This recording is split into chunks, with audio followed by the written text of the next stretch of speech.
Have you ever wondered why entire societies sometimes seem to lose their grip on reality? How is it that rational people, en masse, can suddenly embrace irrational, even dangerous ideas? This disturbing phenomenon has intrigued thinkers and historians for centuries. It has a name: collective psychosis. And if you think this is just a relic of the past, think again. Before we dive deeper, let's reflect on a chilling observation from the renowned psychologist Gustave Le Bon. He once said, "The masses have never thirsted after truth. They turn away from evidence that does not suit their tastes, preferring to deify error if it seduces them. Whoever attempts to destroy their illusions becomes their victim." This insight forces us to confront an uncomfortable question. What happens when an entire society succumbs to madness? You might think the greatest threats to civilization are natural disasters, pandemics, or wars. But what if I told you that, according to Carl Jung, the most dangerous force of all doesn't come from outside? It comes from within the human mind itself.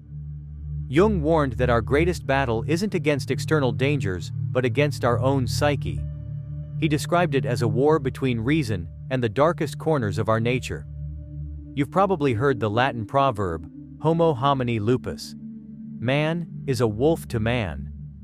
This phrase captures exactly what Jung feared most. When societies abandon reason, when the irrational becomes the rule rather than the exception, what follows is chaos. He called this a psychic epidemic. And here's the terrifying part. There's no vaccine, no defense, no warning system. These epidemics of madness can be infinitely more destructive than wars or natural disasters. But what exactly is collective psychosis? Simply put, it's a kind of epidemic of insanity. It's when an entire society loses touch with reality and plunges into delusions. And before you dismiss this as something rare, consider this. History is full of real and disturbing examples. Take the witch hunts that consumed Europe and America between the 15th and 18th centuries. Thousands, mostly women, were accused, persecuted, and executed. Not for any real crime, but because they became the scapegoats of a society in panic. In his book, The Delusion of Satan, historian Francis H. reveals how entire villages were swept up in mass hysteria. Logic, reason, and evidence became meaningless. Fear took control. But here's the question you need to ask yourself. Could this happen again? Could our modern world, with all its science, technology, and progress, fall victim to the same kind of collective madness? History suggests that the answer is not just yes, it's inevitable. And in the next part, we'll uncover how these psychic epidemics start, how they spread, and, most importantly, how you can protect yourself from becoming a victim. Stay with me, because what you're about to learn might just change the way you see the world forever. In some Swiss villages during the witch trials, the hysteria reached such an extreme that by the time the frenzy finally ended, there were practically no women left alive. And if you think this kind of mass insanity is just a thing of the past, think again. One of the most devastating examples of collective psychosis happened in the 20th century. Entire nations, millions of people, embraced ideologies that, in hindsight, seem obviously destructive and delusional. Yet, at the time, these ideas spread like wildfire, consuming entire societies. Carl Jung studied these moments of mass insanity and observed something terrifying. When a society succumbs to madness, its members experience moral and spiritual regression. They become more emotional, irrational, and irresponsible. Crimes that an individual would never commit alone suddenly become normal when done in a crowd. But here's the most chilling part. Just like an individual suffering from psychosis cannot recognize their own delusions, a society in collective psychosis is unable to see its own madness. There is no outside perspective, no objective viewpoint. The people living within it are trapped, completely unaware of the scale of the disaster unfolding around them. So what causes a society to fall into collective psychosis? To answer this, we first need to understand what triggers psychosis in an individual. While trauma, substance use, or neurological conditions can play a role, the most common psychological trigger is something far more universal: fear. A flood of negative emotions, like anxiety and panic, can overwhelm the mind. In this state of terror, people desperately seek relief. Some confront their fears. Others, however, escape into delusion. Contrary to popular belief, a psychotic breakdown is not just chaos. It's actually a reorganization of reality. A way for the brain to make sense of overwhelming emotions, even if it means mixing facts with fiction. It's a coping mechanism, but a deeply flawed one. One of the leading experts on schizophrenia, Silvano Arietti, outlined the psychological process that leads to madness. First comes panic. The individual starts seeing the world differently. Things feel strange, confusing, inexplicable. Fear takes over. Then comes what Arietti called the psychotic insight. The person begins creating a pathological way of interpreting reality, a way that helps them make sense of what's happening. But here's the problem: this new interpretation is based on delusions. In essence, delusions become a survival mechanism. The individual escapes overwhelming fear, but at the cost of losing touch with reality. Now, imagine this same process happening on a massive scale. A society already on edge, filled with vulnerable individuals, drowning in fear, can experience a collective breakdown. Whether the panic is caused by real threats, imagined dangers, or even fabrications, the result is the same. Mass delusions take hold. Reality is rewritten, and reason is cast aside. But here's the most crucial question: what specific forms can collective psychosis take in the modern world? Because history has proven one thing: these epidemics of madness aren't just a thing of the past. And in the next part, we'll uncover how these psychological breakdowns are being engineered today, and what you can do to protect yourself. Stay with me, because the answer might change the way you see everything around you. One of the most dangerous manifestations of collective psychosis is totalitarianism. The historian Arthur Versluis defines totalitarianism as a modern phenomenon where state power becomes completely centralized, crushing individual rights in the process. Under such regimes, society is divided into two groups: the rulers and the ruled. But here's where it gets truly disturbing. Both groups undergo a pathological transformation. The rulers are elevated to a status that borders on the divine, despite the fact that they are just as flawed and corruptible as anyone else. Meanwhile, the masses are reduced to dependent subjects, stripped of autonomy, pushed into a psychologically regressive, almost childlike state. Hannah Arendt, one of the leading scholars on totalitarianism in the 20th century, described this transformation as an attempt to reshape human nature itself. But instead of creating a utopia, it creates something much darker: a society of broken minds. And what fuels this transformation? Delusion. Totalitarianism cannot survive without a carefully constructed reality, a system of lies that must be relentlessly maintained. Psychiatrist Just Mirlu, in his book The Rape of the Mind, describes this as the murder of independent thought. He explains that a ruling class can imprint its own opportunistic version of reality into the minds of the masses, replacing independent reasoning with programmed obedience. But how does this actually happen? It all starts with fear. By sowing fear, those in power place the population into a state of constant panic, making them desperate for safety and willing to embrace any solution, no matter how irrational. One particularly effective technique is the use of waves of terror. Here's how it works. Periods of intense fear and alarmism are deliberately alternated with brief moments of relief. But each new wave of fear is even more intense than the last, and the process repeats. Over time, this psychological conditioning weakens the population's resilience. As Mirlu explains, each new wave of terror becomes easier to generate because the people are still reeling from the last one. The result? Moral decay. Psychological exhaustion. A society too weakened to resist. And while fear keeps people on edge, propaganda ensures they never question the narrative. Misinformation spreads, creating confusion about the origins of threats and the nature of the crisis. Contradictory reports, shifting narratives, and deliberate ambiguity prevent the masses from thinking clearly. Why is this so effective? Because, as Mirlu points out, logic can be confronted with logic, but illogic cannot be reasoned with. It paralyzes the mind. It overwhelms rational thought. And here's the final, chilling step. Once confusion takes hold, the people turn to their rulers for answers. The very people who manufactured the fear now present themselves as the only source of stability.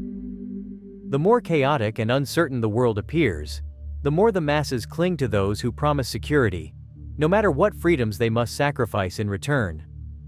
But here's the question you need to ask yourself. Are we witnessing this cycle play out today? Because history has shown that once a society succumbs to collective psychosis, escaping it is far more difficult than falling into it. And in the next part, we'll expose the final and most dangerous phase of this process, and what you must do to protect your mind from being consumed by it. Stay with me, because the truth is more shocking than you think. Once a society has descended into totalitarian control, the people must make a choice. They can either renounce their individuality, surrendering their autonomy to the ruling elite, or they can fight to reclaim their freedom. But make no mistake, totalitarianism doesn't just take power, it demands submission. Under these regimes, self-sufficient, responsible individuals are seen as threats. The masses must be reduced to obedient, dependent subjects, incapable of independent thought. Just Mirlu described this descent into collective psychosis with chilling accuracy. In a totalitarian system, reason and basic human decency cease to exist. Fear becomes the ruling force. Society turns against itself, driven by the authorities' need to manufacture an enemy, an imagined threat that must be eradicated. But here's the darkest truth. The order promised by totalitarianism is not real order. It is a pathological order, an artificial control that crushes spontaneity, creativity, and the very essence of human joy. The result? Stagnation, destruction, death on a massive scale. So the most important question we face is this: how do we stop totalitarianism? And if a society has already fallen into mass psychosis, is there any way to reverse it? The answer isn't simple, but there are steps that can be taken. Mirlu warned that escaping collective madness requires a counteroffensive as multi-layered as the attack itself. So where do we start? Step 1. Reclaim your own mind. Before we can help others, we must bring order to our own thoughts. The world is filled with fear, manipulation, and deception. But we don't have to be consumed by it. Psychiatrist Carl Jung spoke of the need for what he called the Redeemer personality. A person who escapes the grip of mass psychosis and stands as a beacon of hope for others. In other words, when the world loses its mind, the most powerful thing you can do is stay sane. Step 2. Spread the truth relentlessly. Totalitarianism relies on controlling information. Lies only survive when truth is censored. That means one of the most powerful ways to fight back is to ensure that truth is heard. Books, videos, conversations, whatever it takes to counteract the flood of propaganda. Step 3. Use humor to expose the lie. This might seem surprising, but tyrants fear ridicule more than anything. Mirlu noted that demagogues have no sense of humor, because humor exposes the absurdity of their control.